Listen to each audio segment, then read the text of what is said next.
Hand over to her, and a warm welcome to you, Angela.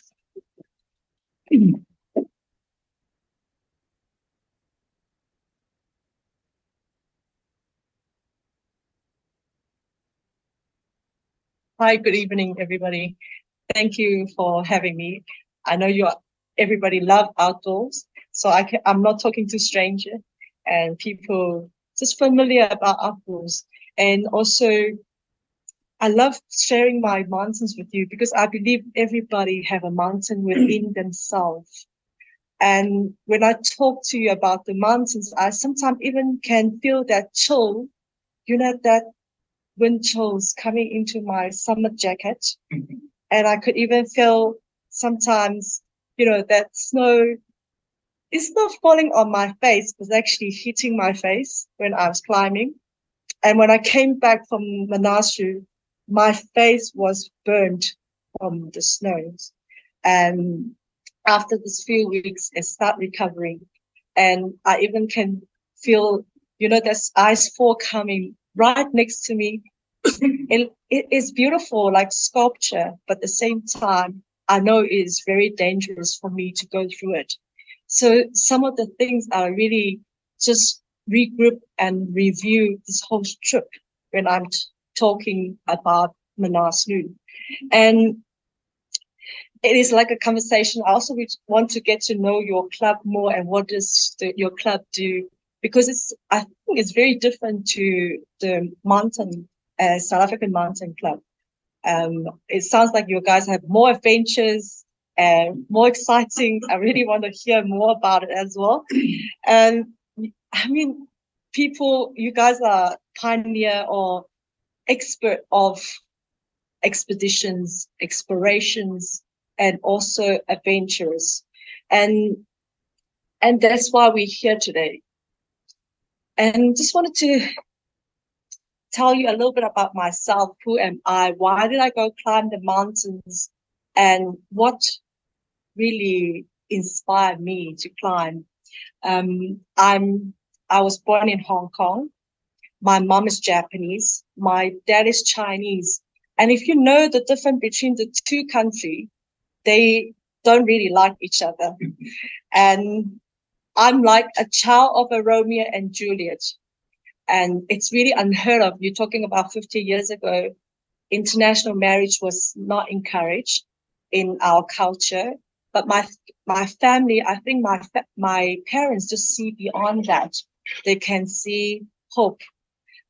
But because of the culture is so different, my mom lived in Hong Kong and she couldn't get used to this whole culture. And one day when I was only 3 years old, she decided to leave without even saying goodbye. So myself and my dad ran all the way to the airport and realized it was too late. We couldn't catch her and she left.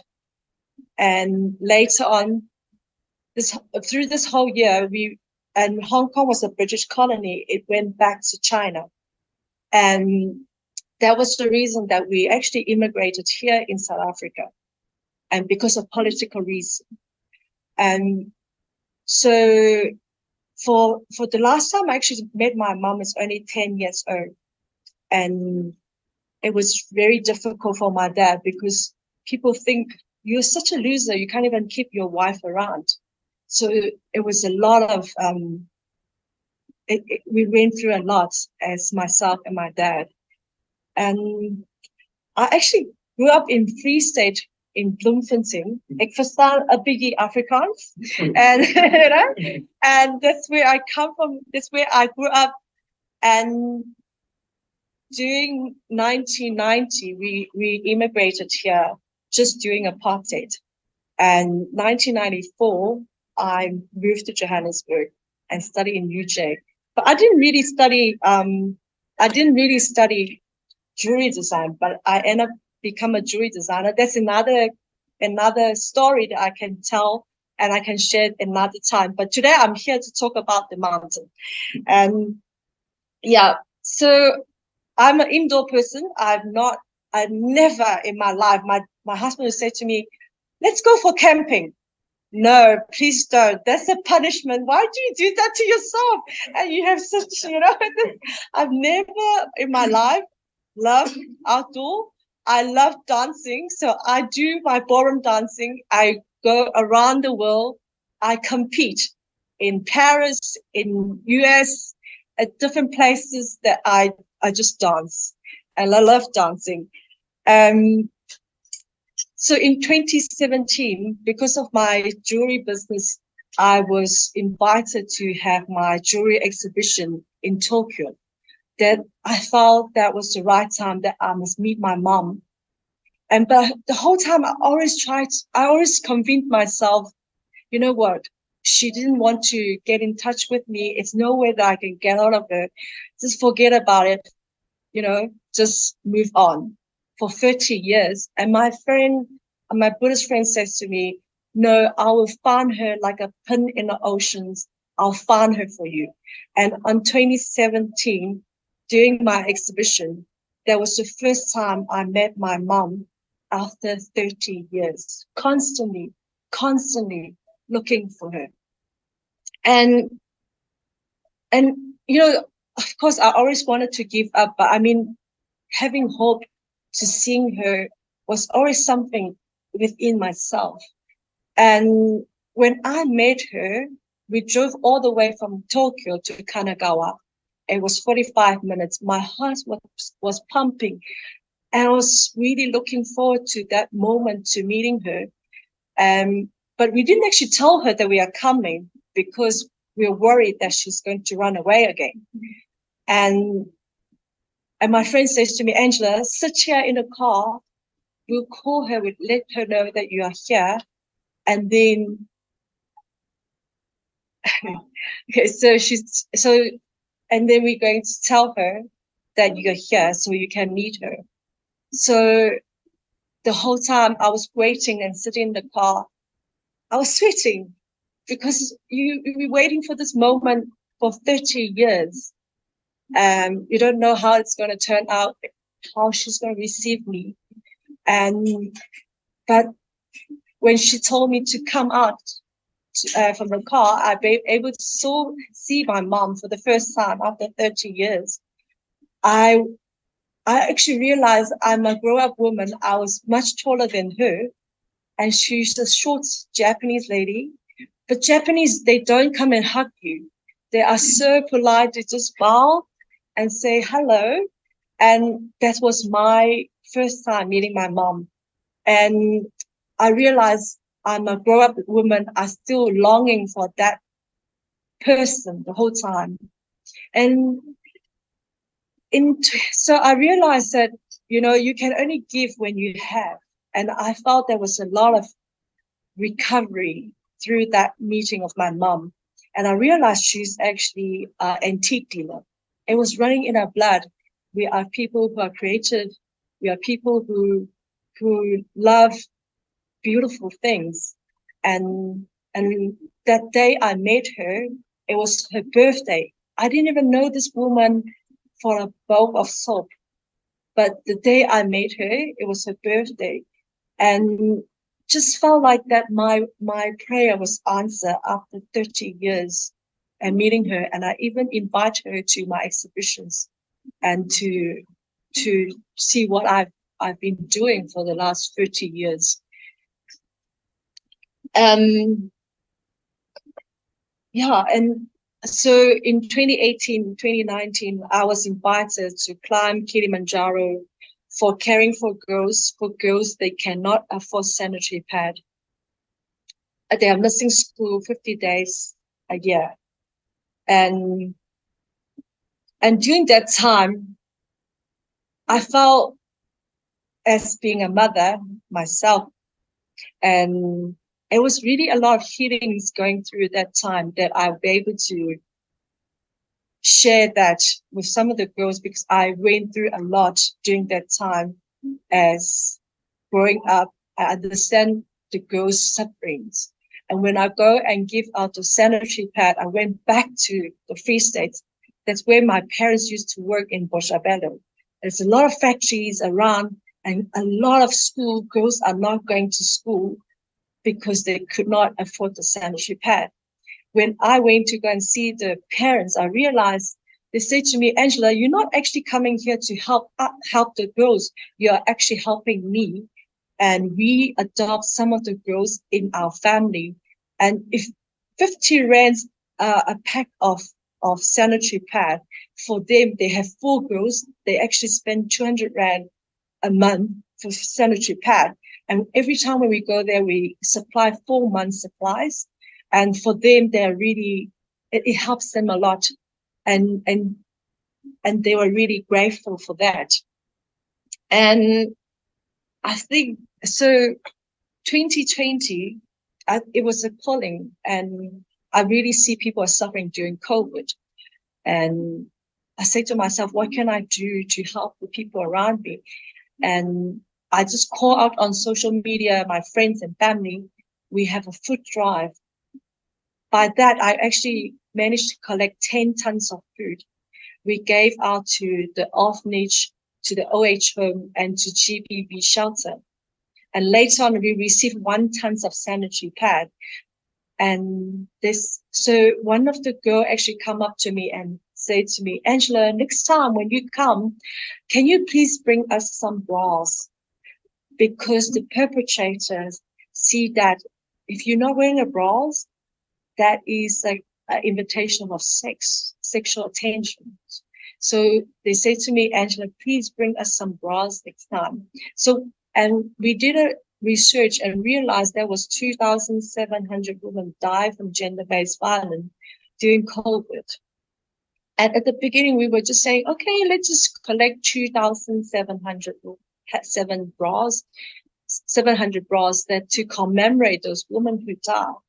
And we came back with 6,200 bras. And we laid them out at the Constitutional Hill and handing a memorandum to the Department of Safety. And we also, some of the social warrior came to us. They shut down their business and they took off work. They came and lay out the bras, and afterward we wash them, we label them, and we pack them and give to 3,100 women in South Africa. So with dignity, because you can't just give out something, you have to give with dignity. And we actually even measure each one of them and to show them what is their measurements, because for them, they don't even, most of them in the informal settlements and also HIV positive home, they actually have no idea what is their size of the bras. And for us to be there is also educational for them, to show them how to wear the bras properly. It's a health issues that we have. And then I decided to climb Island Peak, that's 6,200 meters. And that's to echo what we have done as a foundations. Going through the Island Peak, I'm sure some of you know the Himalayas, and you have to go through the base camp to go to climb Island Peak.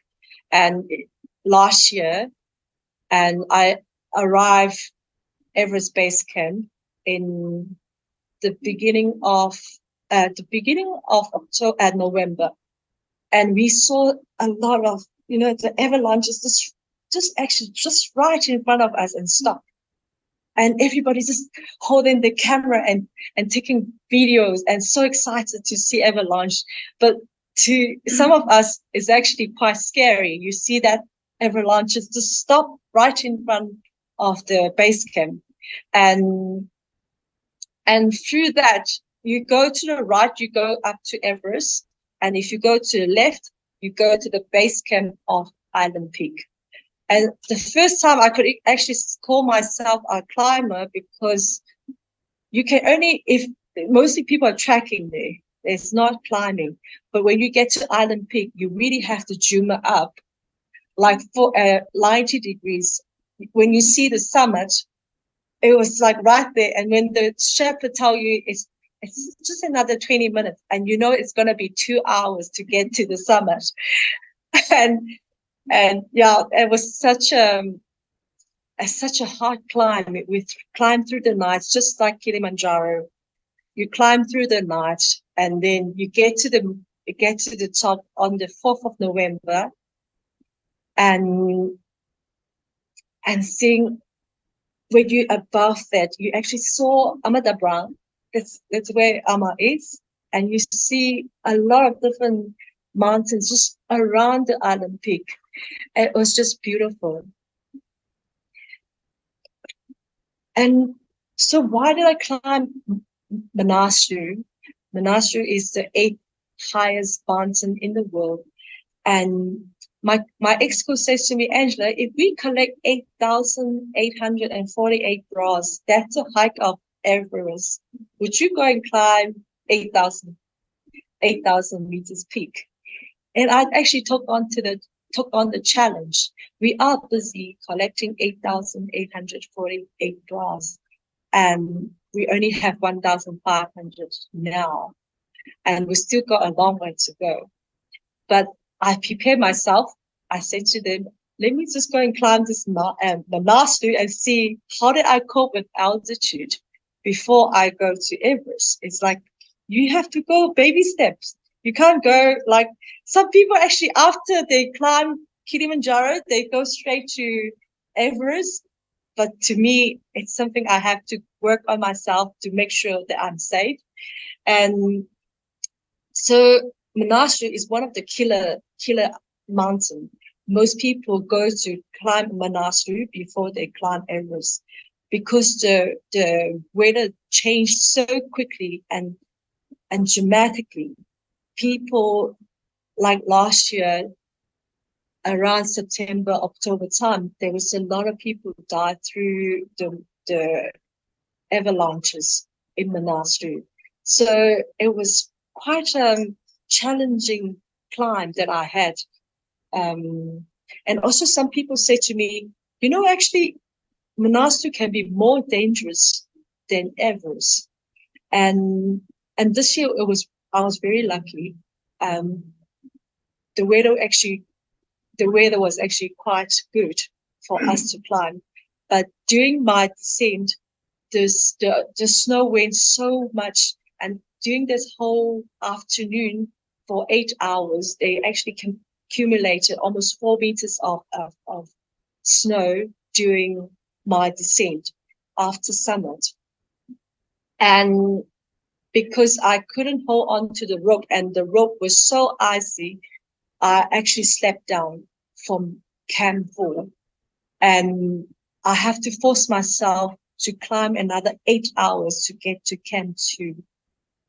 Because my shepherd couldn't carry me. He's got a load on his back, and I have to carry myself down to Camp 2. And the next day, I couldn't even put my boots on again because my feet are so swollen.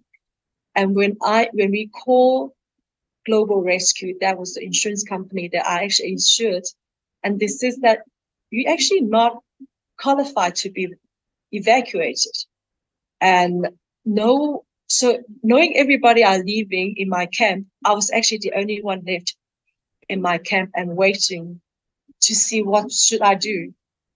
And the operator company says, you know what, I think the weather is still okay. Maybe let's try to call the heli for you.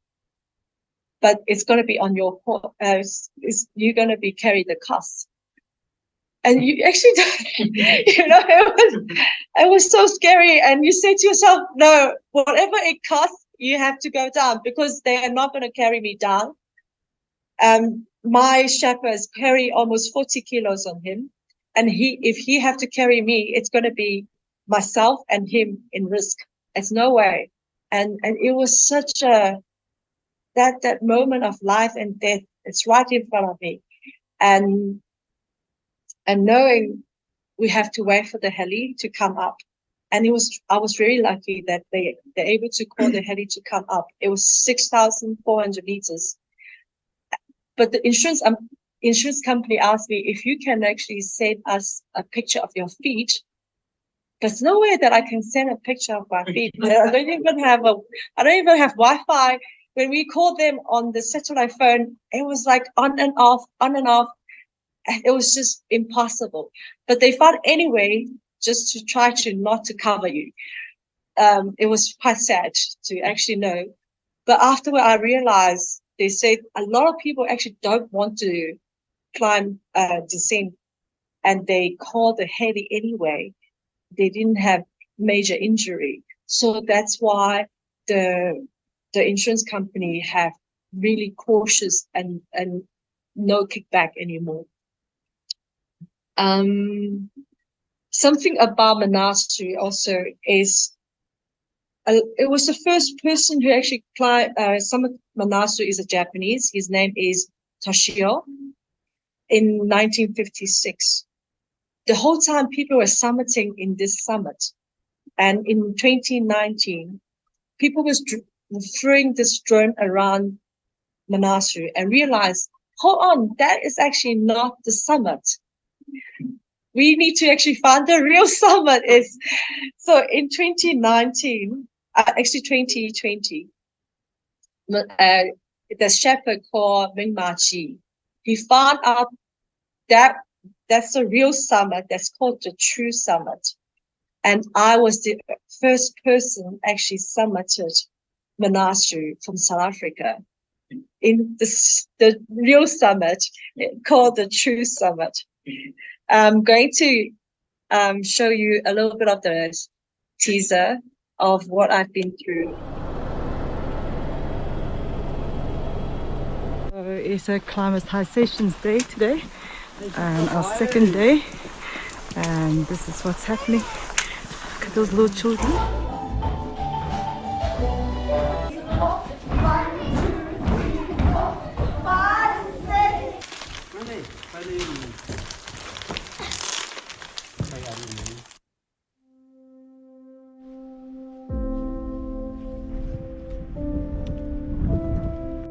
Today is the second day here at the base camp of Manaslu, and we're handing up all this bra and to climb against injustice, violence and fear.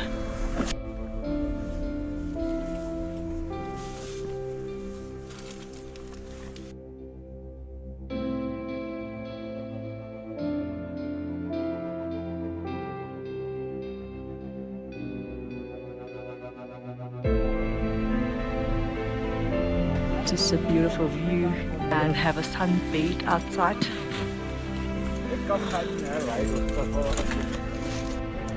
Here at the base camp of Manaslu.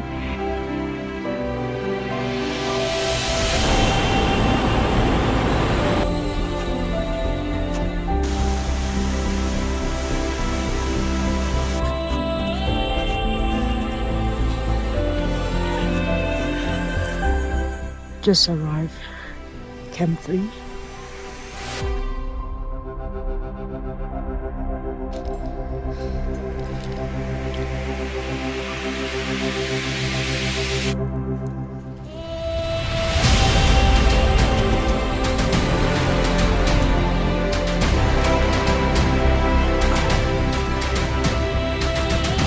Angela.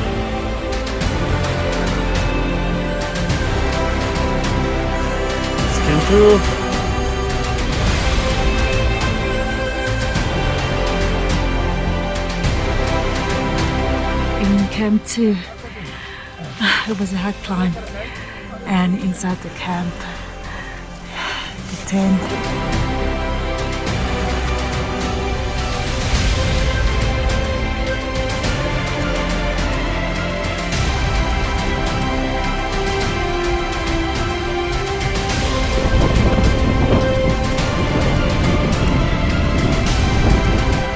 Now getting ready for the summit push. Another 4 hours sleep.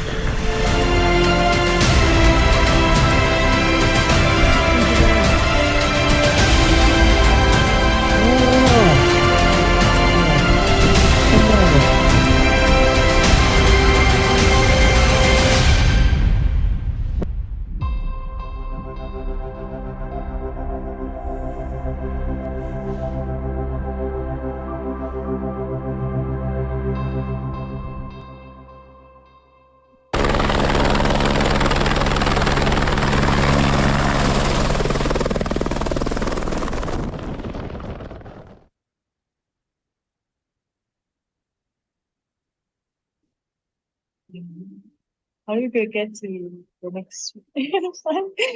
Okay. I need to get to the slides.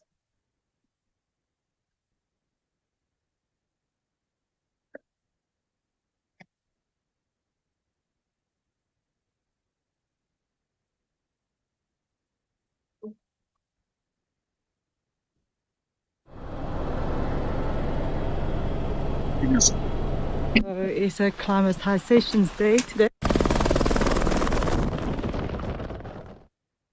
Okay, good. Thanks. Yeah, I'm sure you can see, like, it was the terrain. It was from really green, a lot of river around us to, each day, day by day, it was because we need to do rotations. So for acclimatizations, I have to go. It's actually quite defeating on your mind, because you go up, you sleep down to camp one, and the next day you go another 2 camp, and you came down and you sleep down, and then only the summer day you start going one, camp two, camp three, and then the summer day comes. So it was quite it's quite disturbing on your mind, because you're trying to go up, but you actually have to come down all the time. And yeah, it does. It does. And also, of course, you see that I actually went to visit two schools, and some of the children, they don't have any shoes. When I put the shoes on them, it's just freezing cold. They actually have to walk 4 to 5 hours to get to school, and I'm able to donate 40 kilos of clothes and shoes to them before I start climbing. It was really nice to actually connect with the local and be able to speak to them before I climb, so they understand we, as South African, we're not here just to climb your mountains, but we actually really care for you and giving back to you before we climb. And I even say to the children, please pray for us so we have a really good climb. And they were just laughing, and they says, yes, we're going to do this for you. And when I get to the base camp, of course, you also see that we lay out all those bras, and it was almost 48 countries. We have 339 climbers in this season. Everybody, when they go past our camp, and they were still asking, what is this for? For them, it's really taboo. And seeing bras like hanging out in your camps, it was really something. I felt we're not there just to climb for a climb, but we're there for a much bigger course, and for people, and they also understand what is actually going on in our country. This is something, it's a big mountain for us to climb. Yeah, so most people were asked, how do you train for this? Like you say, there was lots of West Cliff stairs, wearing my backpack, 15 kilos, sometimes 20 kilos, just go up and down, hour and a half, almost every week. That's what I do. If you see me there, please don't get surprised. And I'm wearing this mask, and everybody will look at me like a monster that I'm climbing the stairs. At the same time, I'm also try to simulate what's going to happen in as tight as you can. Yeah, mountain. there you go. There you go. Nice. Keep that. Yeah, so I will be walk up and down with my clampons, and learn how to put on my clampons with my glove, and just walk on the ladders, and learn how to pull yourself up, and how to balance that when I go through the ladders. And of course, I also do a lot of gymming. Every morning I go to gym, and also try to work on different exercise, different muscles, to strengthen my core and be able to climb that 8,000 meters climb. One thing I think is really outstanding is I was wearing this summer suit, And everybody will say to me, isn't this RSA? And they look at me, but you look Asian. To them, they couldn't, they couldn't process it. But when they saw this summer suit, they feel like this is so positive, and this is the color of our South African flag. And when I'm wearing my flag, I'm so proud. When I summered, I was just waving this flag and waving the bras on top of Manaslu. And I'm sure no one ever do that around the world. But something that's really motivate me, understand what is my why. Why am I carried on doing this? And also raising fund for educational center for the GBB shelter that I've been going to.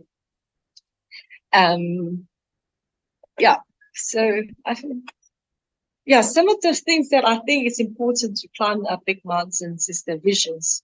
Like I told you, my reason of climbing, that's my visions. What is the reason, and why am I digging in when I actually wanted to stop? Of course, I was crying. I was saying, what the F I'm doing here? Ask yourself all these questions.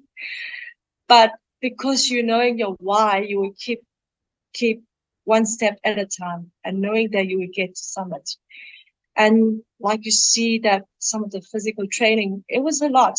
I do have a proper job, and I still have to run my business at the same time. I do my training and mentally focus. I'm a Buddhist, so I do a lot of chanting, and that really helped me going whenever they were doing the puja ceremony. I was sitting there and just chant and really connect myself with the mountain, and just even say to her, please allow us to be safe and everybody safe, and climb you and going home safely. And it was very spiritual, aligning myself with the mountain. And of course, packing was really essential. Packing the right things and knowing yourself what you need. It was something really I have to learn. I'm a dancer. I don't know how to do all this. I really have to learn all the skill to be able to climb this mountain.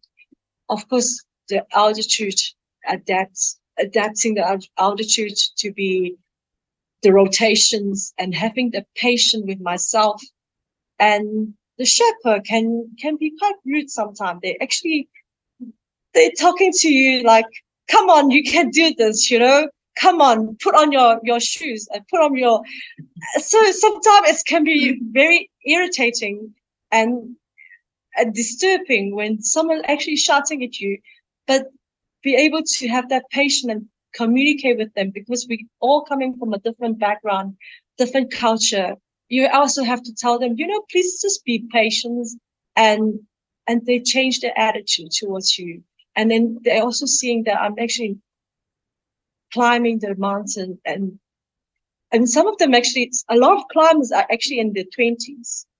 And I was actually one of the oldest. I don't look my age, but they realized that actually, okay, she's actually much older than the other climbers, and I have to be patient with her. And sleeping was really something. Sleeping in the high altitude was not easy, because you get altitude sickness. I couldn't even sleep, so it was very difficult to regain the energy for the next day. Of course, medication was very important to knowing what you need. I was actually feeling a bit sick, feeling sore throat, and had to get antibiotics and keep pushing through. Of course, I told you the weather was something, play a big role of our climb. And the summit night, you can feel and you can hear those wind was blowing on your tent. And it was quite scary to actually walk out the tent and start climbing through the night. Like I told you, the insurance, that was the problem with my insurance. And And yeah, there was something that just a few pointers that I wanted to share with you. Maybe if you have any questions or anything that you can add on to my climb, please, you are more than welcome to share with me. Great.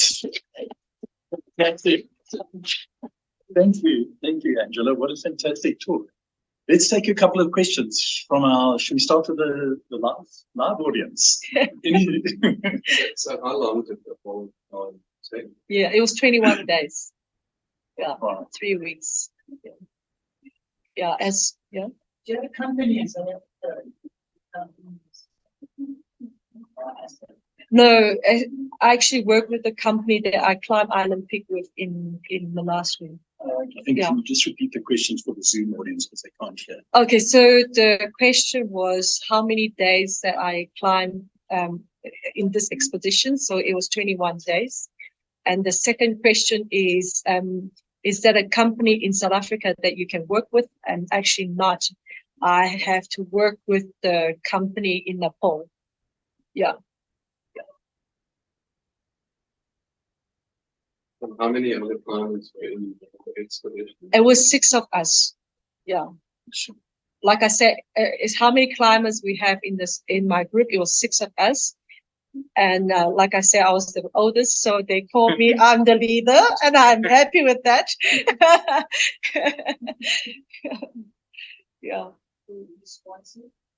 No, I'm not sponsored. So some of the things I was sponsored. That's why I brought the flag with me with their logos. But the trip I was paying for myself. Yeah. And how much did all the bras weigh? Did that influence your baggage flight on your flight over there? I actually went there with 90 kilos of my clothes, my gear, and the 40 kilos of clothes that I donated. Yeah, but the weight was sponsored by Cathay Pacific. Yeah. Fantastic. Yeah. Wow. So Wow. we do need help. You can't climb this mountain on your own. It's always the trainer behind the training and my technical climbing instructor. So it's everybody around me were like my running coach will teaching me how to run properly. All those things. And of course my family, they have to bear with all this all these worries. It wasn't easy. Yeah. Wow, fantastic. Sorry, do waiting list to go to Everest? There is. Is there a waiting list to go on to Everest or Manaslu? Manaslu, I don't think so, but Everest there is. There is people. A lot of people want to climb Everest, and you need to qualify to climb another 8,000 meters. If the operator company are really responsible, they will ask you, did you actually did 8,000 meters peak? If you don't, you're not qualified to climb. So I think that's the way how they're responsible for the safety of the climbers. Yeah. Okay. One more question. No, I'm just saying, Tony is like 2 weeks ago, you obviously sandwich I'm a governor, which is in constant.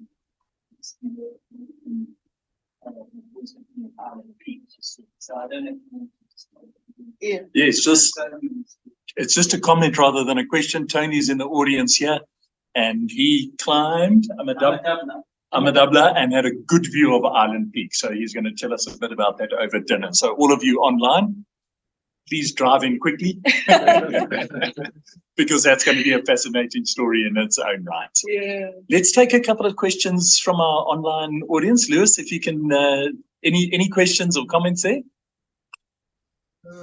No questions here at the moment. Sorry, Lewis, you're a bit faint there. Can you just, no questions there? Yeah, no. Okay. No question. We have a question. Can't hear. Okay. There Our aren't sound any is questions on this side. Sorry. okay. Our sound is a bit. We've lost the sound there, Lewis. So we're just going to leave the live questions. But I think I'm just going to just to then conclude that I think what a fantastic way to end our 2023 year at ESSA. What a fantastic talk. I think I can honestly say that it's the first time that we've had a Japanese, Chinese, jewelry designing, ballroom dancing, bra distributing, Afrikaans speaking, South African mountain climber. So really, and that was such a fantastic talk. I love the explanations. Your photos were so evocative and very, very inspirational. So thank you so much for your talk, and thanks for coming to us, Angela. It's really been fantastic, and we are really looking forward to you coming to talk to us on your next peak that you're going to tackle soon. Yeah, thank you. So let's have a warm round of applause and a hand over. Watching each other go. Okay, thank you. Thank you. I think, yeah, that's been a great 2023. We're looking forward to a fantastic 2024. And really, once again, just thank you so much. Thank you, guys. Cheers, everyone online.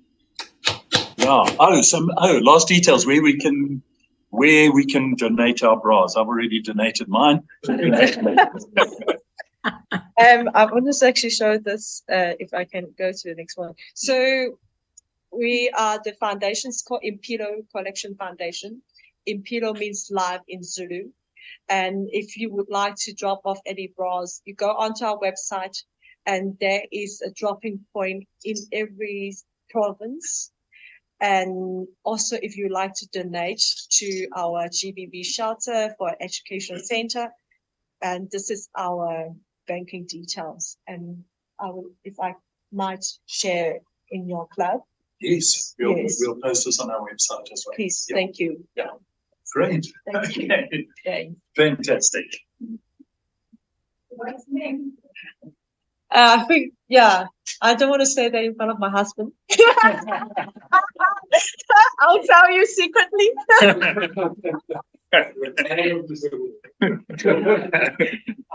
Sorry, Angela, we've got a technical. Who was your technical climbing trainer? This question from Taryn. Okay, yeah. She was online. She Lewis couldn't make it. Yeah. I don't know if you want to answer. Yeah, his name is Ryan, and he is on at the rock climbing City Rock, and you can actually find him by the counter, and he is a professional climbing instructor. Yeah. Great. Okay. Okay. I think we're done. Great. Thanks for coming through, everyone. And please come and join us for supper. Most people are coming. Most people are coming down to join us. And yes, Tony, we're looking forward to your experience of looking at Island View from the other side that Angela had. Okay, everyone online, great to have you. And thanks for joining us. And we will see you next year. Cheers, Ian. Thank you very much.